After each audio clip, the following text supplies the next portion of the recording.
بسم الله الحمد لله والصلاة والسلام على رسول الله ما بعد. مونږ د فاعل درس ختم کړی په هغې کې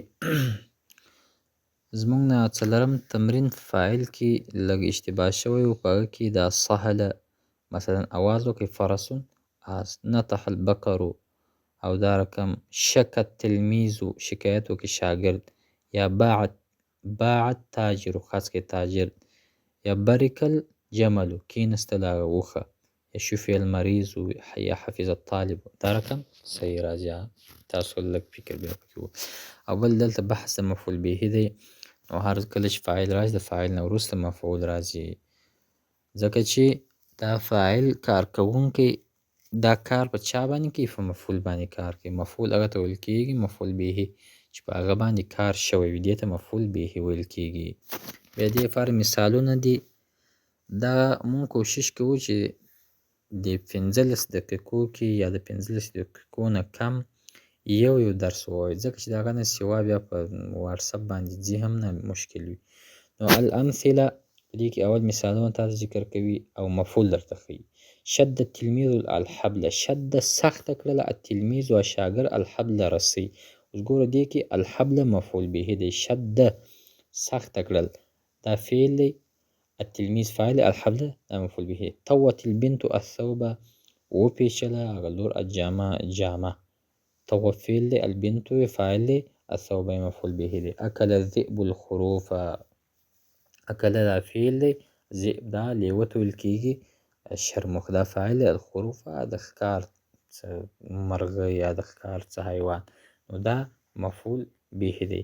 یربح السابق جایزة، کامیاب شو هغه مخکې کوونکی په نمرو کې، جایزة په جایزه کې، نو السابق فاعل دی، جایزة دا مفعول دی. یصید الثعلب دجاجة، ښکار کړل هغه ګیدړې، دجاجة چرګوړی، دجاجة مفعول سي ثعلب دپاره.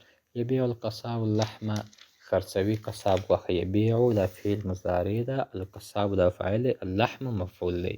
بیا دې ته د بحث کوي، وایي البحث کل جمله من الجمل السابقة مرکبه من فعل واحد ومن اسمین. وایي هره جمله چې دا مخکې تاسو تېره شول دا مرکبه ده د یوه فعل نه او دوه اسمونه. الاسم الاول هو الذي سمیناه فاعلا، اول اسم کوم چې مونږ فاعل نوم ورته ایښی و، لأن الفعل صدر عنه، دې وجې وایي فعل د ده وجې نه صادر شوی. واذا بحثنا في الامثلة الثلاث الاولى رأینا، وایي کله چې مونږ بحث وکړی په هغه درو مثالونو کې، في الامثلة الثلاثة الاولى هغه درو مثالونو کې، رأینا ان الاسم الثاني، مونږ په دې کې وکتل چې دویم اسم كل مثال هو الحبل الثوب الخروب، لکه مثلا ډول چې شد التلمیذ الحبل الثوب الخروب هو الذي وقع الفعل عليه، و دې باندې فعل واقع شوی، فالحبل باندې هم فعل واقع شوی دی یعنی ټینګواله دی، پر ثوب باندې هم فعل واقع شوی دی یعنی دا پیچل دی، پر خروب باندې هم فعل واقع شوی دی یعنی خوړل دی. هو الذي وقع الفعل عليه فالفعل هو الشد الذي حصل من التلمیذ، و دا پر دغه باندې چې کوم کار شوی دی پر حبل باندې، دا د تلمیذ د وجې شوی دی، ځکه تلمیذ پکې فاعل دی او الحبل مفعول دی. او دا رقم والطی الذي فعلته البنت وقع على الثوب، هغه پیچل د جامې چې دی دا کار د هغه وایي د بنت د وجې نه شوی دی پر جامه باندې، نو دې وجې جامه مفعول شوله. والاکل الذي صدر من الذئب وقع، او خوراک دا صادر شوی د لیوه طرف نه، د شرمښ طرف نه، على الخروب. فالتلمیذ والبنت والذئب كل واحد من هذه فاعل، و په دې جمله کې تلمیذ لکه شد التلمیذ الحبل، او دا رقم او ذئب او دا رقم بنت كل واحد من هذه فاعل، دا ټول فاعلونه دي. او دا رقم والحبل والثوب الخروب كل واحد من هذه وقع عليه فعل ويساوي مفعول، په دې خروب او ثوب او دا رقم الحبل باندې چې کوم فعل واقع شوی دوی ته مفعول به ویل کېږي. او دا رقم وكذلك يقال في بقية الأمثلة، په ټول مثالونو کې وإذا تأملنا أواخر الأسماء التي تدل على المفعول به وجدناه منصوبا، وایي کله چې مونږ وکتل اخر د اسم چې هغه ته مفعول به ویل کېږي دا به منصوب وي، لکه دا قاعده ده چې وکل فاعل مرفوع وکل مفعول به منصوب، مفعول به به خامخا منصوب وي. دې کې بیا تا تمرینونه ښیي. اول وایي استخرج مفعول به من الجمل الآتیه، وایي راوباسه مفعول به د روانو جملو نه، اسان دي انشاءالله. اول مزق الغلام الورق، څیرې کړل هغه هلک څه یې څیرې کړه ورقه، نو دې کې څیرل په چا باندې راغلي؟ پر ورقې باندې راغلي. ورقه دا مفعول به ده. حلب الفتاة البقرة ولوېشله هغه ځوانانو البقرة غوا. البقرة مفعول دی، کار پر شوی دی، لوېشل سوې څه ده؟ غوا ده، بس مفعول شو. ایقظ الرعد نائبا ویښ کړل یو څوک هغه کومه برېښنا النایمه هغه ویدېدونکی کس ویده و، برېښنا پر راغله راویښ یې کړي، نو دا النایم مفعول به دی. اکل الحمار اکل فعل، الحمار فاعل دی، الفعل مفعول. صنع النجار کرسیًا، صنع فعل دی، النجار فاعل دی، کرسیًا مفعول به دی. رمى الصيد وویشتله الصياد ښکار کوونکو الشبکه. شبکه الصياد فاعل دی، الشبکه مفعول دی. صنع النجار کرسیًا جوړه کړه نجارانو کرسي. طبخت المرأة طعاما پخه کړله ښځې الطعام خوراک. الطعام مفعول دی. ابصر الرجل الهلال ولید سړي الهلال مفعول به منصوب دی. دویم نمبر تمرین تا د ښیي وضع الاسماء الاتیه فی جمل یکون بحیث یکون کل واحد منهم مفعول به. و یو دوی دا را روان اسمونو کې تر دوی د مخه نه فعل فاعل راوړه او دوی مفعول به وګرځوه. رأیت الثعبان ما ولیدی هغه نری مار. او کسر الطالب النافذة ماته کړله طالب النافذة کړکۍ. یا دا رقم سرق احد الحذاء یا حذاء اغلا کړل یو چا زما بوټونه. قرأت کتاب ما کتاب ووی. رأیت الحدیقة ما ولیده باغچه یا سقیت الحدیقة باغچه مې اوبه کړله. او دا رقم رأیت الفرس یا رکبت الفرس زه په آس باندې سپور شوم. شربت الماء ما اوبه وڅښلې. دریم نمبر تمرین دا دی وایي ضع مفعول به مناسب لكل جمله من الجمل الآتیه. وایي مفعول به راوړه پر روانو جملو کې مفعول به ذکر کړه. اکل القط لحمه وخوړله پیشي غوښه. یزرع الفلاح القمح مثلا کري هغه بزګر څه کري؟ غنم کري. یبني البناء ذکر کوي جوړوي. البناء بنا څه جوړوي؟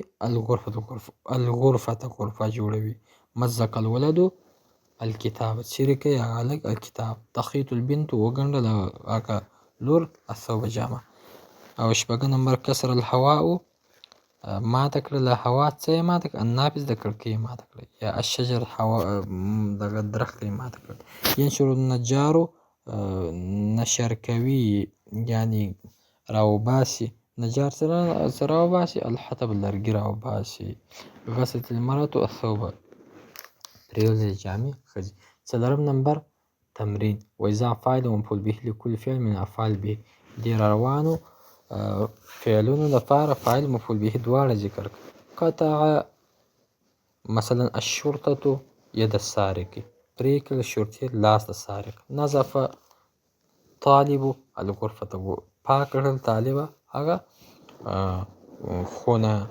او اکل زید اللحم زید غوښه وخوړل.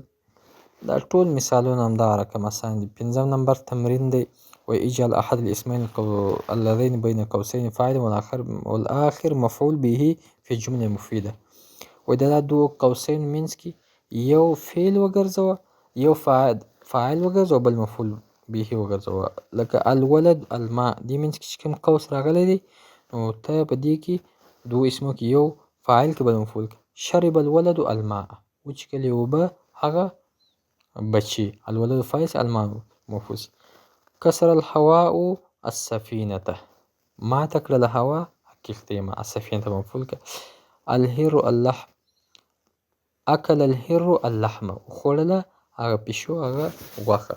الرسالة الخادم اوصل الخادم الرسالة ورسول الخادم رسالة. الغزال الاسد صاد الاسد الغزالة ښکار کړل زمري هغه الغزالة دا مفعول به هغه اوسي.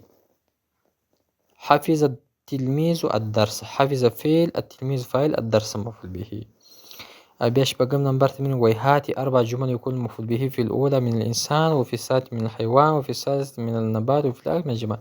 وایي څو جملې راوړه چې اول کې مفعول به انسان. ضرب زید عمرا ضرب ووهی زید څوک یې ووهی عمرا یې مفعول دی انسان دی مفعول به دی. او دا رقم زه وایم چې صاد الاسد الغزاله ښکار کړله زمري الغزاله دا مفعول به د حیوان د جنس سو. او په درېیم کې د نباتات د جنس شوي.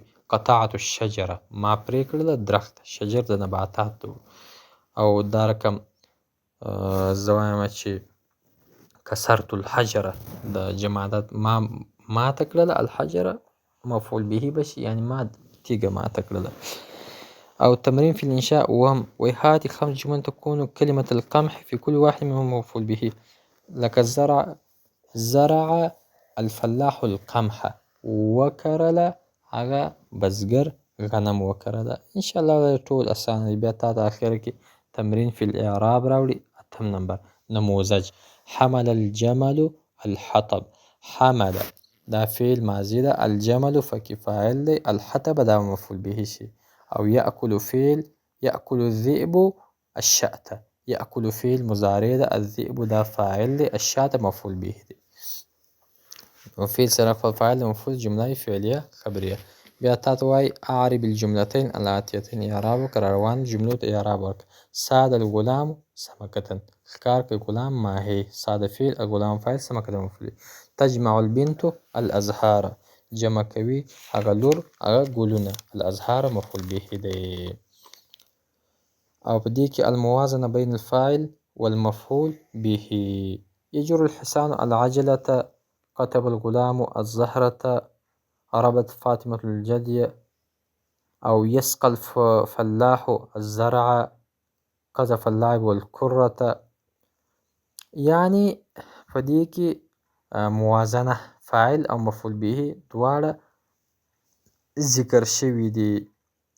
بیا په آخر کې تاته النتایج درښیي وعرفنا مما مضى ونعرف من تأمل الأمثلة السابقة ما يأتي وأن كل فاعل وكل مفعول به اسم. فاعل مفعول به دواړه اسمونه وي. أن الفاعل هو الذي صدر عنه الفعل. فاعل هغه ته ویل کېږي چې دنه فعل واقع سوی دنه فعل صادر سوی. مفعول به هغه ته ویل کېږي چې د باندې کار شوی. او 4 نمبر أن الفاعل آخر مرفوع د فاعل آخر مرفوع وي. 5 أن المفعول آخر منصوب د مفعول آخر به منصوبه وي.